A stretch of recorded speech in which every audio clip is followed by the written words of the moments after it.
Hello friends, मैं आज आप लोगों को नेचर ऑफ वायरस पढ़ाऊंगी। पिछले वीडियो में मैंने आपको BSc first year Chhatrapati Sahu ji Maharaj का सिलेबस बताया था और आज मैं आपको उसका टॉपिक नेचर ऑफ वायरस पढ़ाऊंगी। अगर आपको मेरी वीडियो पसंद आती है तो आप मेरी वीडियो को लाइक करिए और मेरे चैनल को सब्सक्राइब करिए और सब्सक्राइब करके बेल आइकन को प्रेस कर दीजिए, जिससे आने वाली वीडियोस की नोटिफिकेशन आपको सबसे पहले मिल सके। ओके, ठीक है। अब मैं स्टार्ट करती हूँ अपना नया टॉपिक, नेचर ऑफ वायरस। तो देखिए, नेचर ऑफ वायरस यानी वायरस की प्रकृति क्या है। ठीक है, तो इसमें हम बताएंगे आपको कि वायरस ग्रेन्युलर संरचनाएं हैं जिन्हें साधारण सूक्ष्मदर्शी द्वारा नहीं देखा जा सकता। ठीक है, वायरस क्या है? ग्रेन्युलर संरचनाएं हैं जिन्हें साधारण सूक्ष्मदर्शी द्वारा नहीं देखा जा सकता। अधिकांश वायरस बैक्टीरियल फिल्टर पेपर द्वारा पृथक नहीं किए जा सकते हैं। पहले जब वायरस की खोज नहीं हुई थी तो ऐसा लगता था कि बैक्टीरिया जो हैं वो सबसे छोटे हैं जीव हैं, तो इसलिए बैक्टीरियल फिल्टर पेपर बनाया गया था जिससे कि वो बैक्टीरिया फिल्ट्रेट हो जाते थे। लेकिन जब इन वायरसों को उस बैक्टीरियल फिल्टर पेपर द्वारा फिल्ट्रेट किया गया तो ये फिल्ट्रेट नहीं हुए, इसलिए कहा जाता है कि ये बैक्टीरिया से भी छोटे हैं और जिन्हें हम बैक्टीरियल फिल्टर पेपर द्वारा भी फिल्ट्रेट नहीं कर सकते हैं। वायरस अपने स्पेसिफिक होस्ट में लाक्षणिक लक्षण उत्पन्न करते हैं।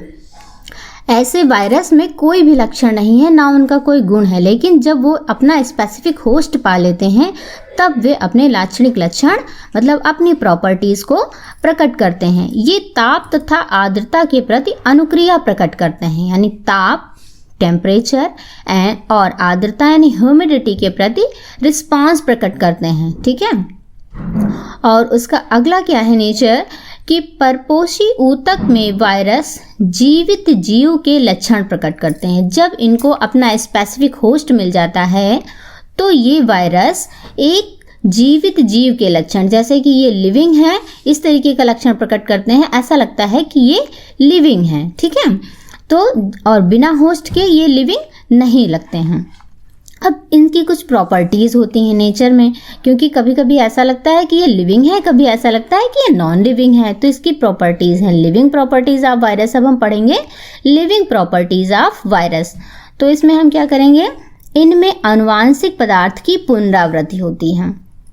ठीक है, किसी भी नॉन लिविंग थिंग्स में जेनेटिक मटेरियल नहीं होता है और इनमें क्या होता है, आनुवांशिक पदार्थ यानी जेनेटिक मटेरियल इनमें होता है और उसकी पुनरावृत्ति भी होती है यानी रेप्लिकेशन भी होता है।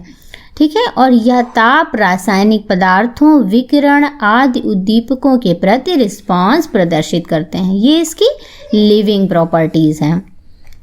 वायरस में एंटीजेनिक प्रॉपर्टीज भी होती हैं, एंटीजेनिक प्रॉपर्टीज भी होती हैं वायरस में, और इनका मल्टीप्लिकेशन केवल जीवित कोशिकाओं में ही होता है। जैसे कि ये एक वायरस है, उसके बाद एक से अनेक वायरस बनेंगे, तो वो ऐसे नहीं बनेंगे जब ये किसी स्पेसिफिक होस्ट में, ठीक है, या स्पेसिफिक होस्ट इनका क्या होगा, कोई जीवित कोशिका, तो उसी में इनका मल्टीप्लिकेशन होगा।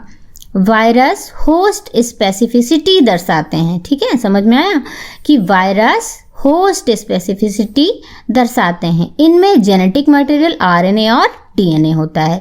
इनमें जेनेटिक मटेरियल भी होता है जो कि डीएनए भी हो सकता है और आरएनए भी हो सकता है।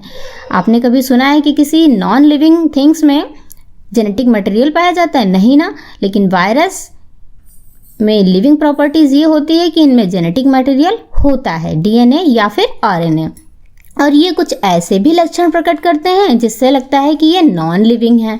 ठीक है, तो हम अब पढ़ेंगे इनएमिनेट प्रॉपर्टीज ऑफ वायरस, जिसे हम non living properties of virus भी कहते हैं। ठीक है, तो इसमें इसका सबसे मेन कैरेक्टर क्या है कि वायरस का क्रिस्टलीकरण किया जा सकता है। इसका मतलब वायरस को हम छोटे छोटे टुकड़ों में तोड़ सकते हैं। किसी भी लिविंग थिंग्स को हम छोटे छोटे टुकड़ों में नहीं तोड़ सकते हैं, अर्थात उसका क्रिस्टलाइजेशन नहीं कर सकते हैं। वायरस स्पेसिफिक होस्ट के बाहर अक्रिय होते हैं। जो इनका स्पेसिफिक होस्ट होता है, स्पेसिफिक होस्ट इनका क्या होता है, कोई भी लिविंग सेल होती है जिसके बाहर ये अक्रिय हो जाते हैं, यानी कोई भी रिस्पांस प्रकट नहीं कर सकते, ना तो इनका मल्टीप्लिकेशन होगा और ना ही ये किसी भी जीव को संक्रमित कर पाएंगे। ठीक है, तो ये इनकी क्या है, नॉन लिविंग प्रॉपर्टीज हैं। इनमें सेल मेम्ब्रेन और सेल वॉल नहीं पाई जाती है। कोई भी लिविंग थिंग्स होती है उनमें सेल मेम्ब्रेन भी पाई जाती है या फिर सेल वॉल पाई जाती है, लेकिन इनमें ना तो सेल मेम्ब्रेन होती है और ना ही सेल वॉल होती है। इनमें श्वसन भी नहीं होता। ये इनका सबसे मेन नॉन लिविंग प्रॉपर्टी है, क्योंकि इनमें श्वसन नहीं होता है। लेकिन जब ये किसी लिविंग सेल में पहुंच जाते हैं तब इनमें श्वसन भी होता है और मल्टीप्लिकेशन भी होता है। इसीलिए हम वायरस को लिविंग और नॉन लिविंग के बीच की कड़ी कहते हैं। तो आप लोगों को समझ में आया ना कि वायरस का नेचर क्या होता है। अब अगर आपको नहीं समझ में आया हो तो आप हमें कमेंट बॉक्स में कमेंट करके पूछ सकते हैं जो भी चीज़ आपको नहीं समझ में आई है। अब हम स्टार्ट करते हैं अपना नया टॉपिक, क्लासिफिकेशन ऑफ वायरस। अब ये वायरस इतने छोटे होते हैं कि इनका क्लासिफिकेशन करना ही बहुत मुश्किल था। तो वायरस का क्लासिफिकेशन होस्ट रेंज, ठीक है, यानी कोई भी जो लिविंग थिंग्स में वायरस जाता है उसको हम क्या कहते हैं, होस्ट। तो उसकी रेंज क्या होती है उसके आधार पर, और क्लिनिकल, एपिडेमियोलॉजी, ठीक है, और पैथोलॉजी, ठीक है, पैथोलॉजिकल लक्षणों के आधार पर इसका क्लासिफिकेशन किया गया। अब आपकी समझ में आया होगा पैथोलॉजिकल क्या। पैथोलॉजिकल मतलब कि वायरस को किसी भी लिविंग थिंग्स को या नॉन लिविंग थिंग्स को इन्फेक्ट करने की जो प्रॉपर्टी होती है, मतलब जितना गुण होता है, उसकी जितनी क्षमता होती है, उनके आधार पर इसका क्लासिफिकेशन किया गया कि किस किस को और कैसे ये इन्फेक्ट कर सकता है, ठीक है। तो इसके आधार पर इसको निम्न प्रकार से क्लासिफाइड किया गया।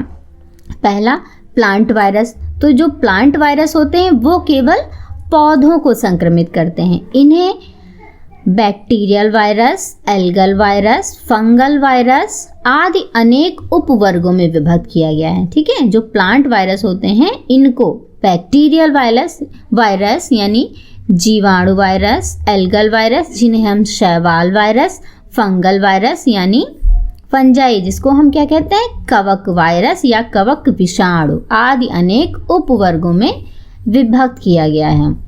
तो ये जो प्लांट वायरस होते हैं ये केवल प्लांट को संक्रमित करते हैं, ठीक है, ये किसी भी एनिमल को संक्रमित नहीं कर सकते। उसके बाद क्या होता है, इनवर्टिब्रेट वायरस। इनवर्टिब्रेट वायरस यानी अकशेरुकी वायरस। अकशेरुकी क्या होता है, अकशेरुकी यानी नॉन कॉर्डेटा, जिनमें रीढ़ की हड्डी नहीं पाई जाती है, ठीक है, वो ये नॉन कॉर्डेटा या इनवर्टिब्रेट वायरस होते हैं। ये केवल इनवर्टिब्रेट जीवों को संक्रमित करते हैं, यानी ऐसे जीव जिनमें कॉर्डेट यानी रीढ़ की हड्डी नहीं पाई जाती है, सिर्फ ऐसे जीव को संक्रमित करते हैं। उसके बाद में आते हैं वर्टिब्रेट वायरस।